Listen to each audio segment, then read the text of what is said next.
그런데 더 서늘한 소식이 있습니다. 오늘 아침에 그 말도 많았던 통계청에서 기재부에서 이제 이른바 고용 지표를 발표를 했는데요. 지난 8월 달에 일자리가 늘은 것이 단지 고작 3,000개라고 그래요. 이거 큰일 났어요. 큰일 났어요. 근데 네. 새 통계청장 혼나는 거 아니에요, 또?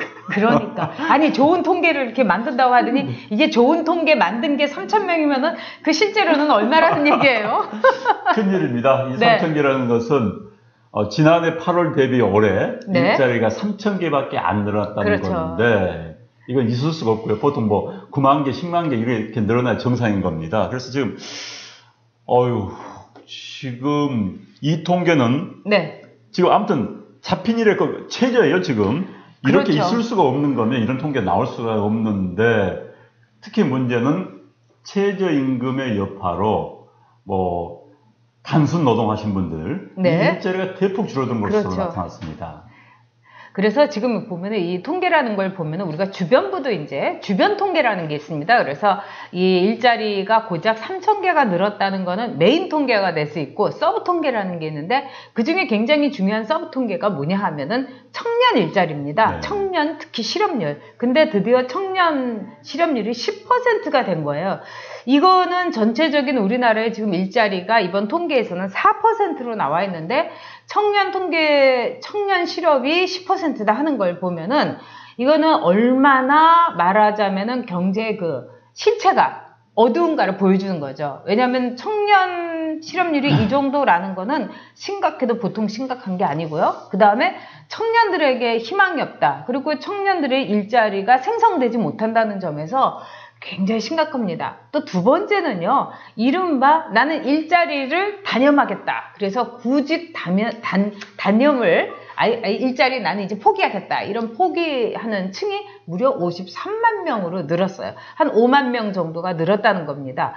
이대로 가면은 끝이다. 이대로 가면 큰일이다. 이렇게 정리할 수 있습니다. 지금 상황이 1999년도를 아마 생각하시면 네. 악몽 같은 해였죠. 그렇죠. IMF를 받아 들어가지고 네. 그 여파로 많은 직장에서 막 잘라내던 그런 시기였습니다. 지금 19년 만에 그 이후에 가장 최저치를 기록하고 있습니다. 지금 IMF 상황으로 돌아오고 있다고 봐야 될 수밖에 없는 거고요. 네. 특히 이제 청년 실업률이 이제 10%를 돌파했다는 게 굉장히 의미가 있습니다. 우리나라는 청년 실업률이 사실 유럽의 국가에 비하면 상대적으로 낮습니다. 뭐 유럽의 뭐 이탈리아, 스페인 같은 데는 절반이에요. 청년 실업률 절반까지 가는데 이제 문제는 우리나라 청년 실업률의 통계 잡히는 게 다릅니다. 우리는 일단 군대를 갑니다. 그렇죠. 그러니까 대학생 비율이 압도적으로 높습니다. 네. 그다음에 자발적 실업자들, 그러니까 뭐 고시 공부한 친구들은 여기 잡히지가 않습니다. 그렇죠. 그러니까 실질적으로 유럽의 기준으로 실업자를 청년 실업률을 따진다면 지금 한 30% 가까이 된다고 그래요. 사실 주위에 대학 졸업하고 일자리를 못 잡는 학생들 엄청나게 많습니다. 사실 제 주위에 보면은 이른바 명문대학, 네. 서울의 명문대학을 졸업하고 명문대학 경영학과를 졸업하고도 취직 못 해가지고 매일 한탄하고 있는 그런 젊은 친구를 제가 많이 봤습니다. 그런데 지금 이대로 가다가는요, 대분노, 폭발할 수밖에 없는 상황이 왔는데 이 정부는 그래도 아직 잘 될 것이다. 올 연말이면은 뭐 잘 풀릴 거야. 지금 이런 이야기만 계속 하고 있는 거 아닙니까? 네, 그렇습니다. 자, 우리나라의 지금 현재 실업자 수가 113만 명입니다. 이거는 굉장히 엄청난 숫자라고 볼 수가 있습니다. 그런데 홍영표 더불어민주당의 원내대표가 뭐라고 했냐면 최저임금 때문이 아니다. 우리의 경제 구조가 문제라서 그렇다. 이렇게 얘기를 했습니다. 그런데 사실은 KDI에서도 뭐라고 얘기했냐면은 최저임금이라고 명기를 못해서, 그러니까 홍길동이 아버지를 아버지라고 부르지 못한 것처럼 명기를 못했는데 바로 이러한 정책적인 문제가 있다. 이렇게 지적을 했습니다. 야, 이제는 학자들도 제대로 말을 못하고 통계청에서도 정말 좋은 통계만을 내야 되고, 그런데도 113만 명이고 청년 실업률 10%고 이런 상황이에요. 그러니까 이제 저도 홍장표 전 수석이죠. 위원장의 이야기에 공감하는 부분이 있습니다. 우리 경제 구조가 상당히 지금 굉장히 왜곡이 되는 건 맞습니다. 얘기한 거예요. 원내대표가. 홍영표 원내대표의 말에 네. 일부분은 맞습니다. 그러나 제가 지적하고 싶은 것은 이런 경제가 잘못됐으면 이걸 고칠 노력을 하는 게 아니라 얘도 더 불을 붙여버린 거예요. 그렇죠. 이걸 이제 뭐 용어는 프라임 효과라고 하는데 점화 효과를 확 불을 붙여버린 겁니다. 네. 지금 그래서 사실 최저임금 문제가 현재 경제가 실업률이 많이 나타날 수밖에 없는 구조에다가 이걸 개선 노력을 하는 게 아니라 오히려 불을 붙여버렸다. 그런데 이분들은 아직도 묘한 기대와 환상을 가지고 있는 것 같아요. 연말이면 좋아질 것이다. 네. 또 좋아질 것이다. 그런데요. 제일 우둔한 사람은 어떤 사람인지 아십니까? 네. 어떤 사람? 뭐가 틀렸어요. 네. 지적을 받아. 그럼 고칠 생각하지 않고 네. 화내는 사람. 네. 이 정부가 난 그런 생각이 들어요. 분명히 틀렸다고 많은 사람 이야기를 해요. 그럼 고칠 생각보다는 화부터 내요. 니네들 뭐 하면서 좀 이따 문재인 대통령 이야기 좀 나오겠지만 네. 임종석 시장 이야기 나오겠지만은 그건 아닌데 지금 이 경제 문제가 정말 심각합니다. 그런데 본인들의 이념에 사로잡혀서 이상한 환상에 사로잡혀서 앞으로는 좋아지겠지. 보니까 본인들한테 스스로 체면을 거는 것 같아요. 저는 그런 생각이 들어요. 체면을 스스로가. 그러니까 본인들도 지금 제가 이 청와대라든가 우리 정부 또는 민주당이 하는 걸 보면 굉장히 당황하고 있습니다. 그리고 돌아가는 것이 심상치가 않고요. 이번에 이제 기재부에서 발표한 이 통계도 이렇게 보면은 어떤 점이 매우 심각하냐면요. 한마디로 그 젊은 청년들의 아주 얄팍한 그 돈을 받는 알바부터 시작해서 아주 그 차상위 계층의 어려운 사람들이 길바닥에 나앉게 생긴 거예요. 그러면 이거는 정부로서는 굉장한 아주 레드 시그널입니다. 이런 걸 알고 있어요. 그러면서도 시간이 해결해 줄 것이다. 시간이 모자라서 그렇다. 자, 그렇다면은 올해 12월에 가서는 뭐라고 할 건지. 6개월이 너무 짧았다. 그러니까 1년은 기다려야 된다. 이렇게 얘기했어요. 그래서 올 연말이면은 제가 보기에는 굉장히 지금하고는 정부로서도 감당하기 어려운 상황이 될 텐데 그럼에도 불구하고 지금 정부가 저렇게 고집을 피우고 있다는 거. 고집 센 사람들이 제일 문제입니다. 게다가 지금 정부가 지난해하고 올해 사이에 이른바 일자리 창출을 위해서 네. 무려 54조 원을 투자를 했습니다. 그렇죠. 54조. 엄청난 돈이에요. 그러나 일자리 일어난다고 뭐 많이 생겼는가? 전혀 아니었습니다. 대체 그 네. 돈을 어디에 썼는지 이 부분에 대해서는 사실 국회에서 엄청 따져야 되는 겁니다. 일자리 이거 한다고 막 뿌려놓은 거예요. 집중적인 정책이 잘못된 겁니다. 기본적으로. 게다가 이제 고작 일자리 좀 만든다고 한 게 공무원 일자리. 공무원 일자리 몇 년 동안 17만 명 늘리겠다는 거 아니에요? 네. 17만 명이 이 사람 퇴직할 때까지 비용을 국회에서 분석해 보니까 330조가 듭니다. 아니, 330조죠? 327조가 든다고 그러는데, 자, 이런 식의 공무원 일자리는 늘리겠다? 그런데 일반인들 일자리는 다 감소되고 있고, 국가 예산으로 327조를 넣어가지고 일자리를 늘리겠다? 나라가 이러면 지금 요즘 보도되죠. 아르헨티나, 그리스꼴 되는 거예요. 베네수엘라꼴 되는 겁니다. 네.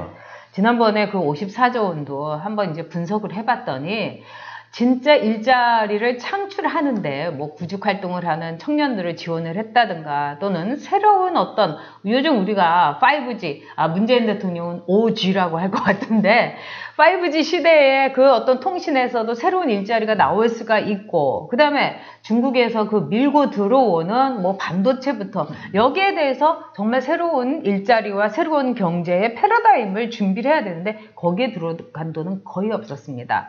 거의 나눠주는 돈이었어요.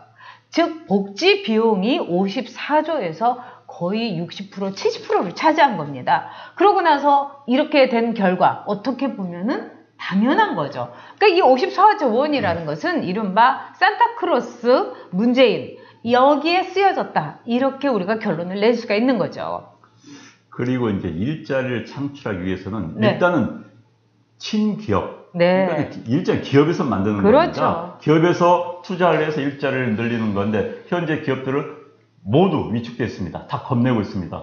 중소기업 9988이라고 그렇지 않습니까? 중소기업이 네. 전체 일자리를 80%를 만들어내고 있습니다. 그럼에도 불구하고 모든 기업들이 나 그만둘래. 이 정권 하에서는 사업 늘리지 않겠어. 공장 해외로 옮기겠어. 이런 분위기가 네. 지금 연출돼 버린 거예요. 그러니까 기업인들의 분위기를 완전히 위축시켰다는 거 하나. 또 하나는 지금 혁신, 일자리를 만들려면 규제를 풀어줘야 되는 겁니다. 그런데 문재인 대통령 말만 규제 푼다 하는데 되는 게 하나도 없어요. 최근에 IT 기업에 네. 은행 진출 하겠다 했다 결국은 여당 내의 강경파들 이념에 찌든 사람들한테 밀려가지고 결국은 중단됐어요.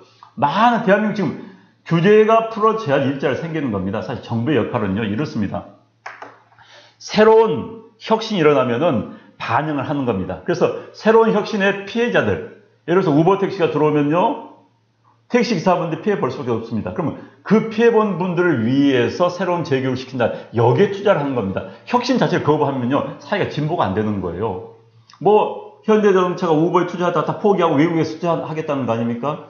뭐 네이버가 한국에 투자하지 않고 일본 도쿄에다가 투자하겠다는 거 아닙니까? 이런 식이 돼버린 겁니다. 지금 한국 사회가. 한국에 투자를 해야 일자리가 생기는 건데, 그래서 규제를 풀어줘야 되지만은 현 정부의 이념에 함몰된 분들이 또 표의식에서 규제를 풀지 않고 가는 겁니다. 이익 집단에 밀려가지고. 이러니까 일자리가 늘어날 수가 없는 거예요. 그러니까 앞을 내다보는 눈이 없는 걸 떠나갖고 앞을 내다보려는 의지가 없는 것 같습니다. 그러니까 이 문재인 정부에는 내일은 없다예요. 우리에게 내일은 없다. 그런데 지금 중국이 하는 거를 보십시오.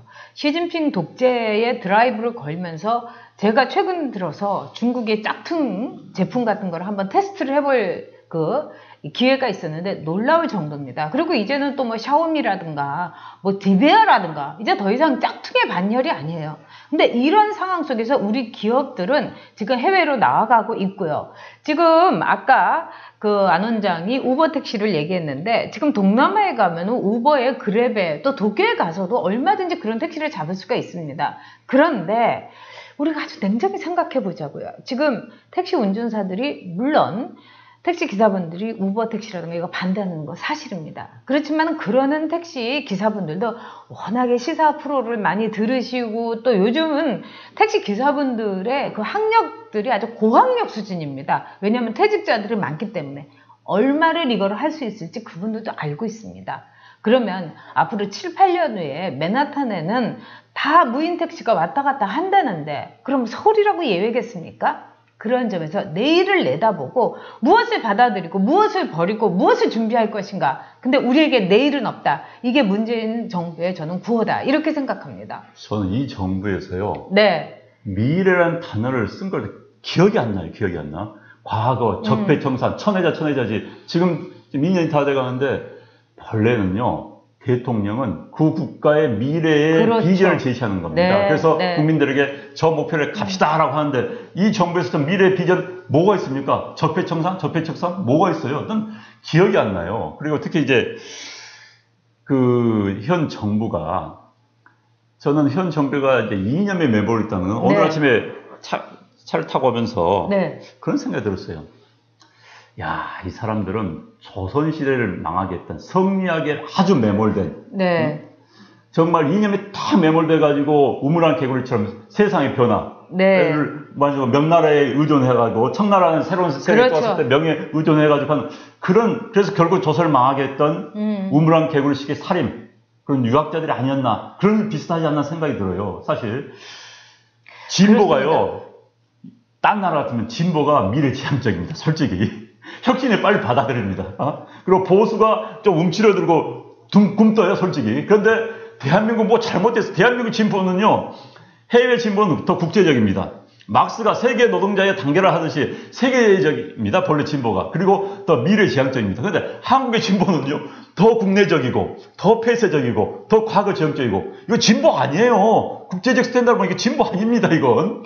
자, 그런데 제가 볼 때는 이제 문재인 정부가 갖고 있는 여러 가지 이 생각이라든가 이런 게 있는데 저는 문재인 정부가 너무 공부를 안 해서 이런 결과가 왔다고 생각해요. 맞습니다. 세상이 어떻게 돌아가는지를 모르고 정말 골방에서 내가 갖고 있는 그 어떤 알량한 지식. 왜냐하면 지식이라는 거는 우리가 신문도 그렇습니다. 뉴스라는 이름 아래, 신문이라는 이름 아래 있지만 오늘 본 신문 내일 볼 수 있습니까, 여러분? 그냥 버려지는 겁니다. 하물며 신문도 그런데 지금 세상 돌아가는 건 어떻습니까? 그런 점에서 세상과 등지고 정보와 척을 지고 지식과 원수를 지고 있는 것이 지금 이 문재인 정부가 아닌가 싶어서 참 안타까워요. 문재인 정부만 망하면 괜찮은데 이건 같이 망하자는 거 아니에요? 대한민국의 문제죠. 대한민국이. 사실 제가 오늘 통계 보면서 일본은요. 일본에 저도 잘 아시겠지만 일본에 소프트뱅크라고 유명했었지 않습니까?